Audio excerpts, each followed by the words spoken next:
तुमको मिल सकता है मुझसे बेहतर, तो हमको मिल सकता है तुमसे बेहतर, लेकिन तुम और हम घर मिल जाएं तो कुछ और नहीं हो सकता इससे बेहतर। दोस्तों, मैं ये सच कहता हूं कि हम और आप मिलकर ऐसा कुछ करते हैं कि अच्छे वक्ता बने और अच्छे मोटिवेशनल स्पीकर बने और देश के लिए बोले, लोगों के जीवन में प्रेरणा भरने का काम करें। 26 जनवरी के लिए जोरदार भाषण है भारत के लोकतंत्र और गणतंत्र को लेकर कि शासन करने की ऐसी रीत हो जो जनता की आस्था का प्रतीक हो। ये है देश की सर्वोत्कृष्ट उपलब्धि जहां गणतंत्र के लिए हर दिल में प्रीत हो।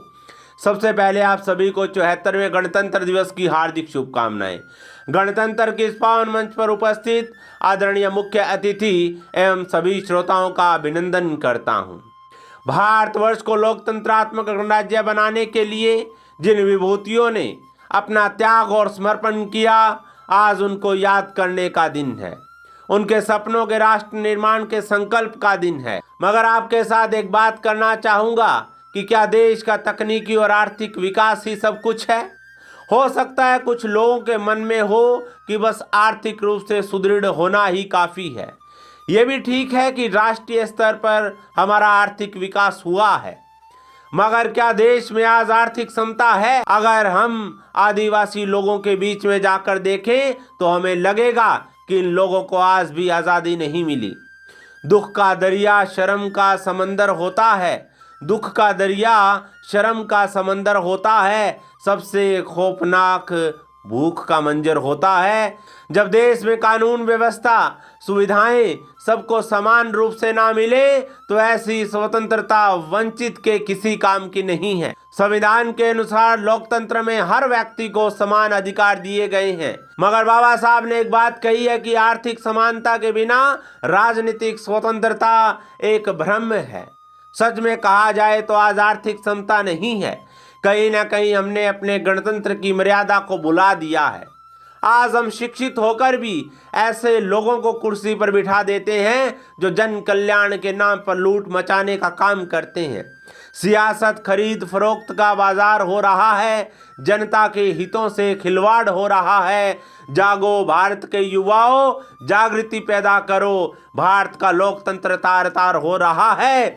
संविधान सभा द्वारा 26 नवंबर 1949 को संविधान अपनाया गया था। अपने काम को पूरा करने के बाद बोलते हुए बाबा साहब ने कहा था, मैं महसूस करता हूं कि संविधान काम करने के लायक है। यह लचीला है, पर साथ ही यह इतना मजबूत भी है कि देश को शांति और युद्ध दोनों के समय जोड़ कर रख सके। वास्तव में मैं कह सकता हूं कि अगर कभी कुछ गलत हुआ तो इसका कारण यह नहीं होगा कि हमारा संविधान खराब था, बल्कि इसका उपयोग करने वाला मनुष्य अधम था।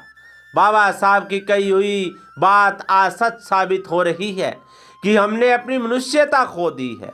अगर हम सुशासन चाहते हैं तो इसके लिए प्रत्येक नागरिक को जागरूक होना होगा। गणतंत्र के चरित्र को स्वच्छ रखना है तो इसकी जिम्मेदारी देश के युवाओं पर ही है।